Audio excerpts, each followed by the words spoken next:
गुरुदेव, ये मन तीनों गुणों में विचरण करता रहता है, क्या उपाय करें कि ये अधिक से अधिक समय सतोगुण में स्थिर रहे?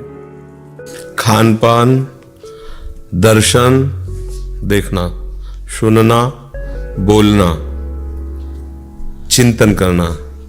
अगर खान पान सात्विक, जो हम पढ़ते हैं वो सात्विक, जो हम देखते हैं वो सात्विक, आसपास का वातावरण सात्विक, हमारा चिंतन सात्विक, तो सतोगुण टिका रहेगा, सदैव बना रहे, ऐसा नहीं। इनका परिवर्तन अपने आप होता रहता है। जरा सा भी खान पान में थोड़ा सा भी रजोगुण आया, स्वाद दृष्टि आई, तो रजोगुण बढ़ जाएगा। और अधिक पा लिया तो भले वो खीर ही क्यों ना हो, सात्विक है खीर, पर वही तमोगुण पैदा कर देगी। हम इस गुणों के चक्कर में ना फंसे, चाहे जो गुण बना रहे, हमें ऐसी स्थिति लानी। वो क्या है? जी नामन मंगल लोक त्यों सुहरि पद भज न विलंब कर। महाप्रभु हरिवंश चंद्र जी कह रहे हैं, यही डरप हरिवंश हित, जिनो भ्रमय गुण सलिल पर, जी नामन मंगल लोक त्यों। अगर नाम चल रहा राधा राधा, तो बना रहे तमोगुण हमारा क्या बिगाड़ लेगा? अंतःकरण में रजोगुण बना रहे, क्या बिगाड़ लेगा? पर जबान पे राधा नाम चाहिए। जबान से राधा नाम हटा तो तुम्हारा विचार थोड़ी देर सतोगुण हो सकता है। वो फेंकता रहता है, मन सामग्री फेंकता रहता है, उसमें अनेकों जन्म की सामग्रियां भरी हुई हैं। अभी आप सतोगुण पाए हो, भोजन सतोगुण वृत्ति है, और उसने जरा सी वृत्ति फेंक दी कि 5 साल पहले अमुक व्यक्ति ने तुम्हारे साथ अमुक किया था, वो वृत्ति आई एकदम। अब आपके अंदर तत्काल सतोगुण खत्म हो, रजोगुण से तमोगुण में छलांग लगा दी। अब कभी तो उसको भोग इस बात का मिले, अब वो चिंतन, तमोगुणी चिंतन चलने लगा, उस हिंसात्मक प्रवृत्ति, क्रोधात्मक प्रवृत्ति।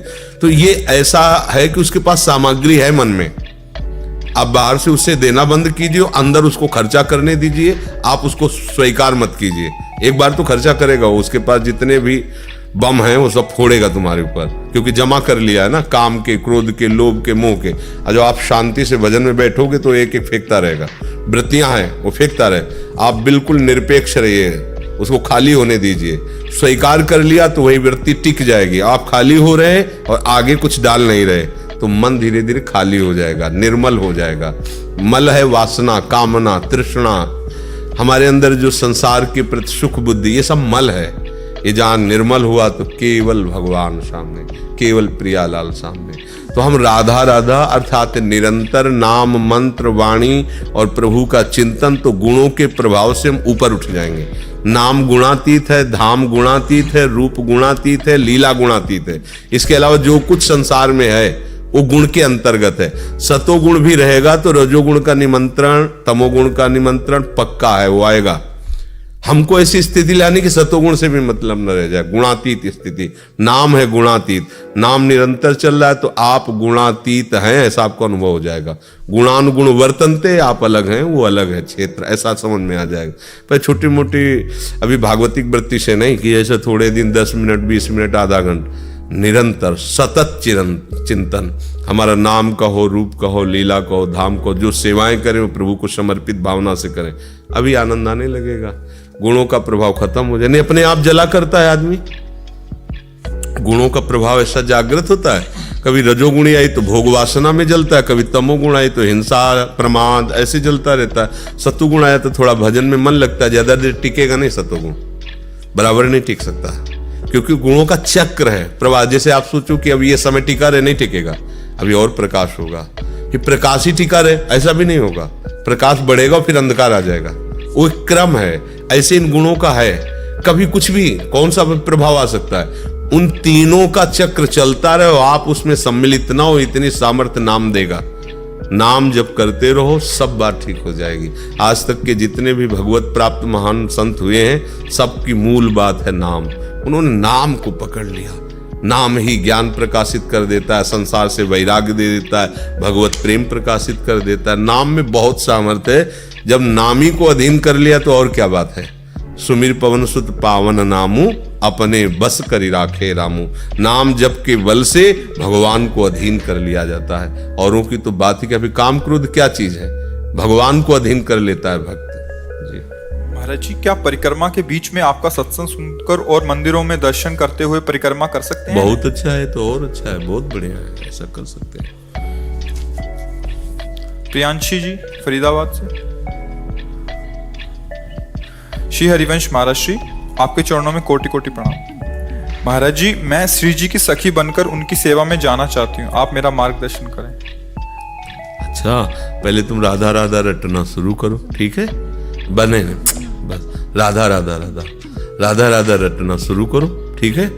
बस तुम्हारे लिए सबसे पहली सेवा, सबसे पहली आज्ञा है राधा राधा राधा राधा राधा राधा राधा राधा, ठीक है? पढ़ना आता है तो कौन सा? अच्छा सुना दो, यही से सुनाओ।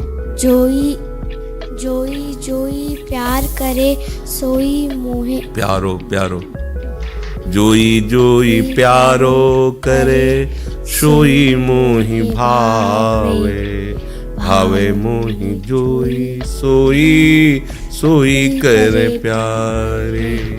मोह को तो भवत ठोर प्यारे के अभी नैनन। सही उच्चारण आपका नहीं हो पर आप तुम्हारा ये सेवा आपकी, आप उससे सही उच्चारण। मुँह को तो भावती ठोर प्यारे के नैनन में, प्यारो भयो चाहे मेरे नैनन के तारे।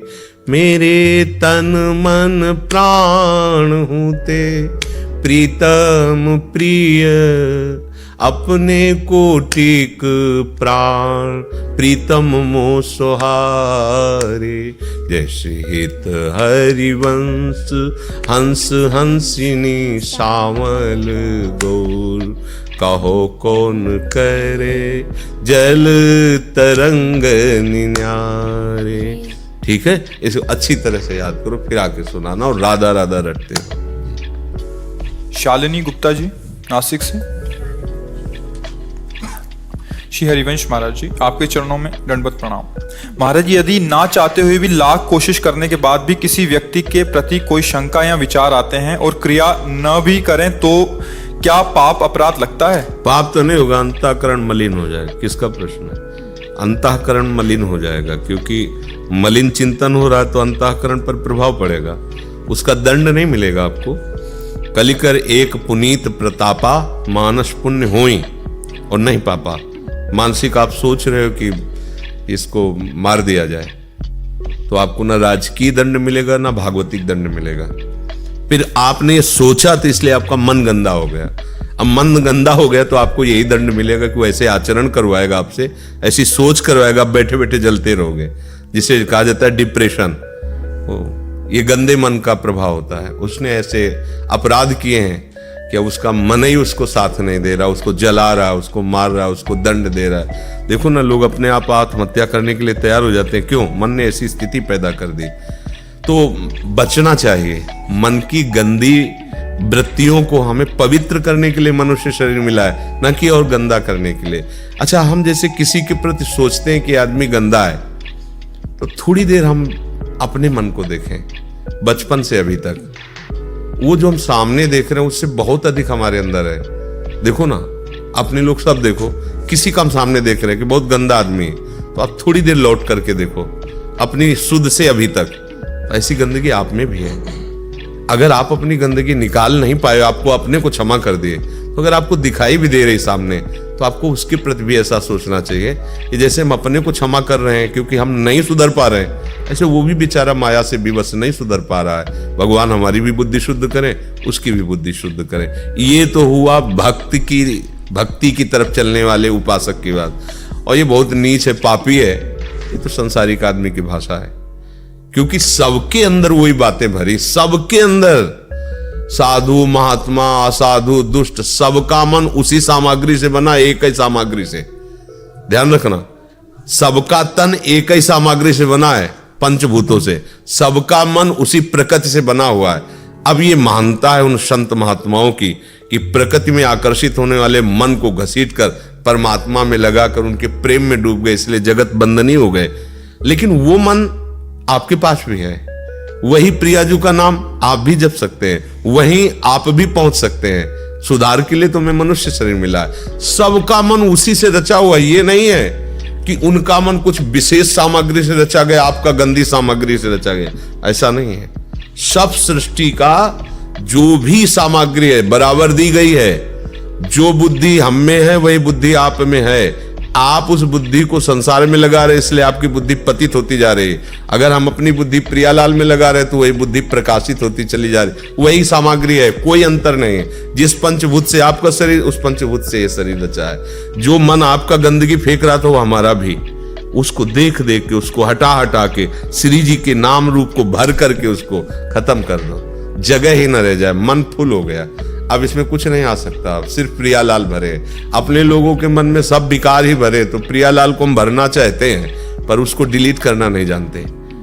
जब वो हमारे अंदर वृत्तियां आ रही, ये दुष्ट है, ये नीच है, ये अच्छा है, ये बुरा है, हमें उसे डिलीट करना। डिलीट करने का मतलब उससे उदासीन रहना है, ना अच्छा ना बुरा, वो निकलता चला जा रहा है। अच्छा तो रुक जाएगा और बुरा तो रुक जाएगा, क्योंकि आपने उसकी सत्ता मानी। उसकी सत्ता ही नहीं माननी। राधा राधा राधा लंबे समय तक, दीर्घ काल निरंतर सत्कार सेवितो दृढ़ भूमि, लंबे समय तक खूब नाम जप करते हुए बुरे आचरणों से बचा जाए और ऐसे मन को उदासीन भाव से देखा जाए तो मन धीरे धीरे खाली हो जाता है और अच्छे संस्कार मन में भर जाते हैं। कोई यहां गलत नहीं है। तीन गुणों का प्रभाव सबको रौंद रहा है, कोई सतोगुण से, कोई रजोगुण से, कोई तमोगुण से। अब वो बेचारा नहीं समझ रहा है कि हम गुण प्रवाह से है, लेकिन अपने लोग भक्ति मार्ग में तो समझ रहे ना कि गुणों से प्रेरित होकर के वो गलत आचरणों में फंस गया है वही जीव भगवान का शुद्ध अंश है। अब वो जिस दिन चेतेगा उस दिन निर्मल हो जाएगा। ऐसा नहीं कि उसके लिए ठौर नहीं है। हमारे प्रभु के चरणों में सबके लिए ठौर, कोई कितना भी बड़ा पापी हो, कैसा भी हो, अगर हमारे प्रभु के चरणों में, प्रियालाल के चरणों में आके दैन्यता से मैं आपकी शरण में नाम जप करने लगे तो महात्मा हो जाएगा, वो प्रेमी हो जाएगा। इतने कृपालु उदार है, सब माफ कर देते हैं। बस प्रियालाल का नाम जप करो, दूसरों पर दोष दर्शन करने की भावना का त्याग करो।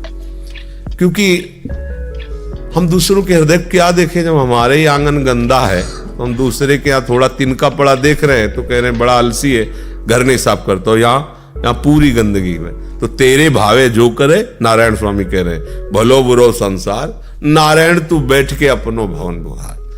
ना काहू सो बोलिवो ना कोई व्यवहार, बस अपनी कुंवरी किशोरी को जियत निहार निहार। राधा राधा राधा, प्रपंच का त्याग करो, खूब नाम जप करो। यहाँ कोई बुरा भला नहीं है। गुणों के प्रवाह से गुण, कोई अच्छा दिखाई दे रहा है, कोई बुरा दिखाई दे रहा है, वही परमात्मा का अंश, प्रभु का अंश सब में है। हाँ, अब वो नहीं जान पा रहा है इसलिए बुरे मार्ग में जा रहा है बेचारा। अब वो जिस दिन जान जाएगा तो सही मार्ग में आ जाएगा। और हम जान गए सही मार्ग, तो चल के दिखाओ। उसको बुरे वाले का चिंतन करके उसको क्यों निषेध कर रहे हो? वो चलने दो। जिस दिन उसको समझ में आएगा वो सुधर जाएगा। पहले तुम सुधारो अपना। हम लोग क्या करते हैं, दूसरों को बुरा समझते हैं और हम जितने बुरे काम करते हैं, अगर हमें कोई बुरा कह दे तो हम सफाई पेश कर देंगे और उसको बुरा साबित कर देंगे। भक्त का ऐसा हृदय नहीं होता। जब उसे कोई बुरा कहता है तो समझता है कि कोई न कोई तो बुराई है ही है, भगवान हमारी बुराई को हमारे सामने रख रहे हैं। वो बुरा नहीं मानता क्योंकि जानता है मैं बुरा हूं। अपने लोग अपने को अच्छा समझते हैं जबकि बुराइयां है, और दूसरे के 100 गुणों में से अगर आधा भी हमको बुराई नजर आए तो हम पूरा कह देंगे कि वो बुरा ही है। ये स्वभाव संसारियों में होता है, भक्तों में नहीं होता। इसका सुधार किया जाए। ओशिन मेहता जी, श्री हरिवंश महाराज जी, आपके चरणों में कोटि कोटि प्रणाम। महाराज जी, संसारिक जीवन में रहकर व्यवहार रखना पड़ता है। महाराज जी, संसार में आने वाली अच्छी और बुरी परिस्थितियों का सामना करने के लिए हमें क्या करें? विवेक, दूसरी कोई सामर्थ्य नहीं, एकमात्र विवेक है जिससे हम इस संसार में बिना प्रहार सहे निकल सकते हैं। विवेक रूपी कवच नहीं तो कोई भी हो, कितना भी बलवान हो, कितना भी बुद्धिमान हो, ये माया है। अनुकूलता प्रतिकूलता, राग द्वेष, अच्छा बुरा, निंदा स्तुति, मान अपमान, इन द्वंद्वों में उसको पिसना ही पड़ेगा। जो विवेकवान है वो बच जाता है। विवेक वही है जो सत का परिचय करा दे और असत का त्याग करा दे। अगर सत असत का निर्णय करने वाला विवेक है तो हम बच जाएंगे, अन्यथा पे हम पिस जाएंगे। जैसे कोई हमारे सामने आया और अभद्र व्यवहार करता है और गाली देता है, अपमान करता है, तो हम देखते हैं कि हमारी कोई गलती नहीं है, अपने आप ही हमारे साथ दुर्व्यवहार कर रहा है, बस तुरंत विवेक काम करेगा। ये दुर्व्यवहार नहीं कर रहा, ये भगवान से प्रेरित होकर आया हमारे कर्म का मार्जन कराने के लिए।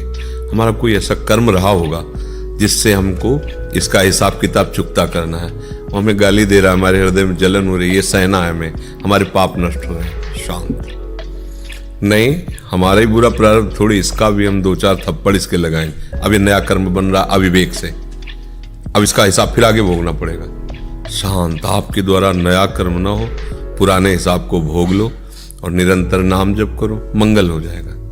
कोई भी, सब में प्रभु की बिजली है। पहली बात तो इसमें किसी को संशय है क्या? सोचो, जितनी हम में आप में ताकत है, पावर है, बोलने की, देखने की, सुनने की, छूने की, जीने की, चलने की, फिरने की, वो भगवान की है। एक ही भगवान की ताकत से सब संचालित हो रहे हैं। जैसे एक ही ताकत से हाथ, आंख, कान सब चल रहे हैं, ऐसे एक ही ताकत से पूरी सृष्टि चल रही, पूरी सृष्टि। इसीलिए उनका एक नाम ईश्वर भी है, ईश्वर है। अब एक ही बिजली है, लेकिन रंग अलग अलग है। जैसे देखो, एक की सफेद लाइट है, एक की पीली लाइट है। एक जगह जाता है ठंडा पैदा करता है, एक जगह गर्मी पैदा करता है, एक जगह जीवन देता है, एक जगह जीवन लेता है। बिजली तो वही ना, ऐसे पूरा खेल हो रहा है। ये क्यों हो रहा है? ये पात्र के अनुसार, बिजली तो ये अपने रस में है, लेकिन पात्र के अनुसार उसका प्रभाव अलग अलग दिखाई दे रहा है। ऐसे ही स्वभाव के अनुसार, शरीर की रचना, बुद्धि की रचना के अनुसार उस ईश्वरी शक्ति का अलग अलग प्रभाव दे रहा है। असुर बुद्धि में वही शक्ति जाकर राक्षसी वृत्ति को बल दे रही है, पावर है ना, और दुनिया को सताने वाले आचरण कर रहा है। वही सामर्थ्य पवित्र बुद्धि में गई तो साधुता से सबका मंगल, सबका कल्याण कर रहा। पावर में अंतर नहीं। जो दुष्ट के अंदर पावर है, वही एक महात्मा के अंदर पावर वही चल रहा है। अब जैसे 0 वाट में और 1000 वाट में, बिजली तो वही ना, अब वो पात्र के अनुसार छोटा ज्यादा प्रकाश हो रहा है। ऐसे ही भगवान सब में है। हमारे साथ अगर कोई बुरा व्यवहार करता है तो हमें पहले विवेक के द्वारा अपने को बचाना होगा। हम किसी और सहयोग से अपने को नहीं बचा सकते, विवेक के द्वारा। और ये आप सत्य समझ लीजिए कि अगर आपका हिसाब किताब नहीं है तो सांप आपके ऊपर से निकल जाएगा, काटेगा नहीं। कोई जहर भी दे देगा तो आप मारोगे नहीं, आपका हिसाब ही नहीं है। और जो जहर दिया हो तो नया कर्म उसका होगा, लेकिन आप में ऐसा संयोग बनेगा कि आप बच जाओगे। और अगर आपका हिसाब है तो आप अपने हाथ से जहर खा लोगे, दूसरे खाने की जरूरत नहीं, आप अपने हाथ से फांसी लगा लोगे। तो जो शास्त्रों में लिखा है को न काहू के दुख सुख कर दाता, निज कृत कर्म भोग सुन भ्राता, तो ये विवेक से ही तो हम समझ सकते हैं। अविवेक से ऐसा कैसे होगा कि हमें कोई कष्ट दे के तो दिखाए, हम देख लेंगे। ऐसा आप ही अपने आप कष्ट ले लोगे, कोई दूसरा करने के लिए तैयार नहीं है। आप खुद ऐसी बुद्धि आपकी होगी, वैसे ही हो जाएगा। आप कहोगे ये कैसे हो गया, ये कैसे हो, मैंने तो किया नहीं। वो कर्म आकर के वैसे ही आपको भुगवा देगा। इसलिए मुझे लगता है कि विवेक के द्वारा ही हम अपने को बचा, और वो विवेक केवल संत समागम, शास्त्र स्वाध्याय और नाम जप से ही प्रकट होता है। नाम जप हो, संत समागम हो और शास्त्रों का स्वाध्याय हो तो आपके अंदर विवेक आ जाएगा। अन्यथा ये बाजार में नहीं मिलता है। बुद्धि तो बहुत है सबके, पर विवेक नहीं है। इसलिए देखो, लड़ाई झगड़ा और सब ऐसा नाना प्रकार के द्वंद्वों में फंसा। विवेक है जो बचा, होए विवेक तो मोह भ्रम भागा, अज्ञान नष्ट हो गया तो फिर आपको पता चल जाएगा सत्य वस्तु क्या है। जी मनीषा जी। महाराज जी, आपके चरणों में कोटि कोटि वंदन। महाराज जी, प्यारी जू के चरणों में अगाध प्रेम कैसे हो? चिंतन से। जैसे हम शरीर को अपना माना तो स्वाभाविक चिंतन शरीर सुख के लिए होने लगा। अब स्वप्न में भी दूसरा शरीर हमारे दिमाग में नहीं आएगा कि मैं हूं, स्वप्न में भी आएगा तो यही शरीर आएगा। जैसे हम सन्यास में थे तो लाल कपड़े वाला शरीर आता था स्वप्न में। अब वैष्णव भगवत प्रेम मार्ग में है तो अब ये स्वरूप आता है। हम जो स्वीकार करते हैं वही हमारा चिंतन होता है। हम ये स्वीकार कर लें कि प्रियालाल हमारे हैं। आज के सत्संग में था कि ये स्वीकृति तभी सच्ची मानी जाएगी जब और कोई हमारा नहीं है। न मैं किसी का हूं, न कोई मेरा है। प्रियालाल मेरे, मैं प्रियालाल का हूं। अब चिंतन होगा प्रियालाल का।